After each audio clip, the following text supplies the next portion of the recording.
Hello dear students, welcome again to this YouTube channel, and today we are going to study the 8th chapter of class 11th accountancy, that is journal. In this video we are going to learn about the basics of journal, and then we are going to learn how to pass journal entries. So watch this video till end and clear all your concepts related with journal entry. So meaning of journal. Journal is a book of primary entry or original entry in which transactions are first recorded in a chronological order from various source documents. यानी कि journal जो है उसको हम book of primary entry भी बोलते हैं, book of original entry भी बोलते हैं, बिकॉज ये ऐसी बुक होती है या ऐसी प्लेस आप कह सकते हैं जहाँ पर आप ट्रांजेक्शन्स को फर्स्ट टाइम रिकॉर्ड करते हैं. आपने सोर्स डॉक्यूमेंट्स बनाई. अब ये सोर्स डॉक्यूमेंट्स क्या हैं? जो सोर्स डॉक्यूमेंट्स होते हैं, एग्जाम्पल है इनका, सपोज़ कैश मेमो. जो आपकी कैश मेमो होती है वो भी आपका एक टाइप का सोर्स डॉक्यूमेंट है. देन आपका इनवॉइसेस, बिल्स आप कह सकते हैं, ये सारी चीज़ें, purchase bill.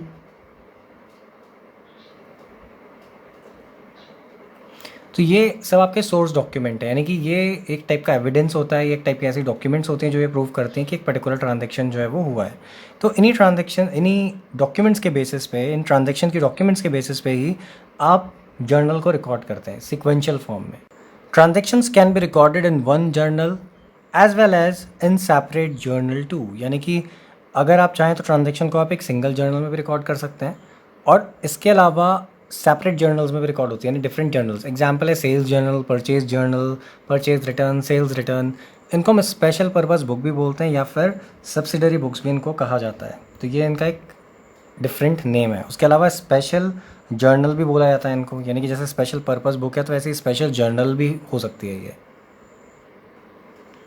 Now if we talk about features and advantages of journal.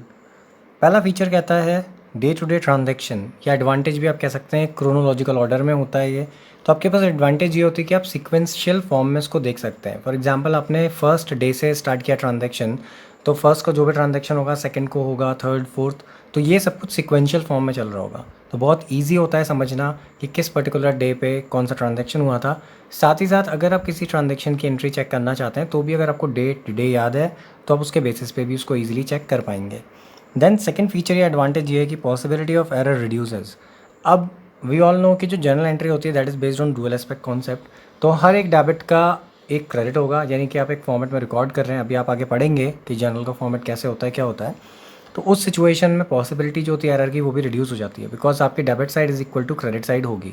Again ये डिपेंड करेगा आपके लॉजिक्स कितने क्लियर हैं. अगर ऑलरेडी जो अकाउंटेंट है जो ट्रांजेक्शन रिकॉर्ड कर रहा है, अगर उसके खुद के लॉजिक्स क्लियर नहीं है तो फिर उस सिचुएशन में एरर होने के चांसेस जो हैं वो बढ़ जाएंगे. नेक्स्ट एडवांटेज फीचर है इसकी एक्सप्लेनेशन ऑफ ट्रांजेक्शन. तो हर जर्नल एंट्री के साथ नरेशन होती है. नरेशन जो होती है वो एक टाइप की स्टेटमेंट होती है जो आपको एक्सप्लेन करती है कि पर्टिकुलर एंट्री किस ट्रांजेक्शन से रिलेटेड है या इस पर्टिकुलर एंट्री में कौन से ट्रांजेक्शन को रिकॉर्ड किया गया है. तो ईजिली आप उसको समझ सकते हैं. नेक्स्ट फीचर या एडवांटेज है basis for posting into ledger. तो लेजर जो होता है वो अकाउंट होता है. जब आप किसी अकाउंट को बनाते हैं उसको हम लेजर बोलते हैं. तो जर्नल एंट्री जो होती हैं वो बेसिस है जिनके बेसिस पे ही आप अमाउंट्स को या ट्रांजेक्शन्स को लेजर में रिकॉर्ड करते हैं. तो अगर जर्नल एंट्रीज नहीं होंगी तो फिर लेजर में रिकॉर्डिंग भी पॉसिबल नहीं होगी.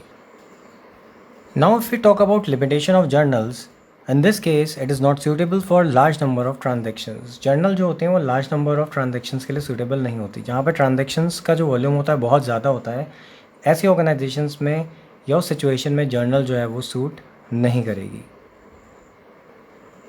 This will happen because due to large number of transaction, it will not be possible for an accountant or a person who is maintaining accounts to record each and every transaction in form of journal entry. यानी कि उस situation में जो भी books of accounts को maintain कर रहा है उसके लिए पॉसिबल ही नहीं हो पाएगा कि वो सारे ट्रांजेक्शन्स को जर्नल के फॉर्म में रिकॉर्ड कर पाए.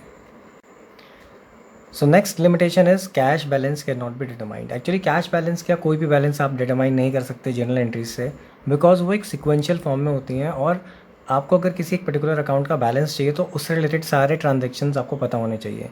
इसीलिए लेजर अकाउंट्स प्रिपेयर करे जाते हैं so that we can easily determine the balance of a particular account. So this is the format for journal entry. On the left hand side corner we will be writing dates. तो यहाँ पर dates record होंगी जो भी आपको दी गई होंगी transaction में वो। Then this column is particulars.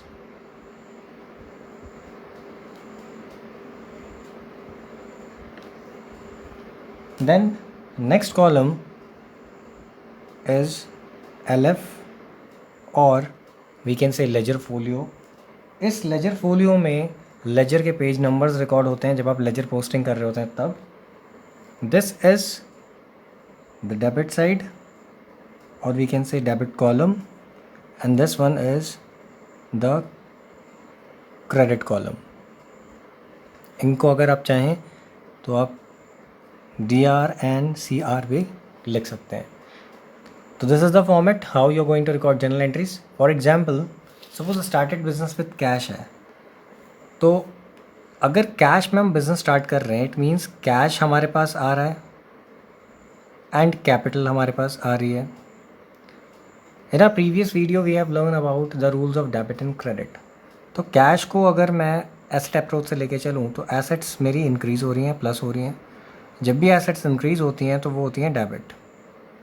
Same time पे कैपिटल अप्रोच, अगर हम मॉडर्न अप्रोच पे चल रहे हैं तो कैपिटल जब इंक्रीज़ होती है तो वो होती है क्रेडिट।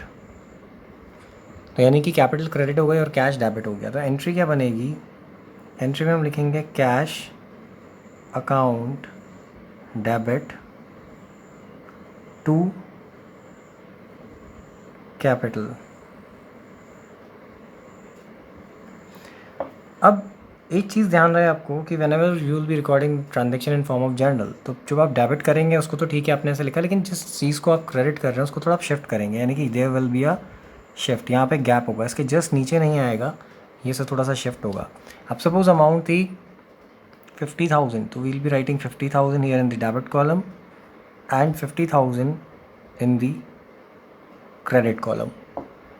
एंड देन बात आती है नरेशन की। तो यहाँ इसकी एंट्री के नीचे जस्ट आप एक ब्रैकेट में लिखेंगे being business started.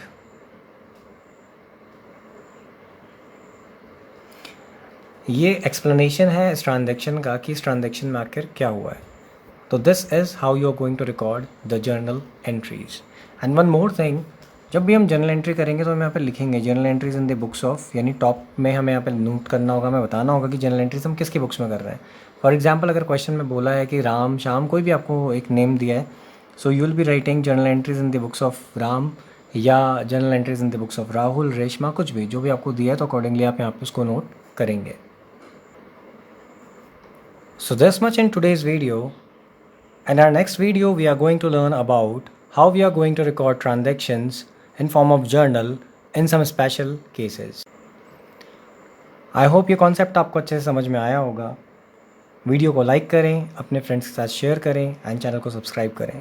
Thanks for watching the video.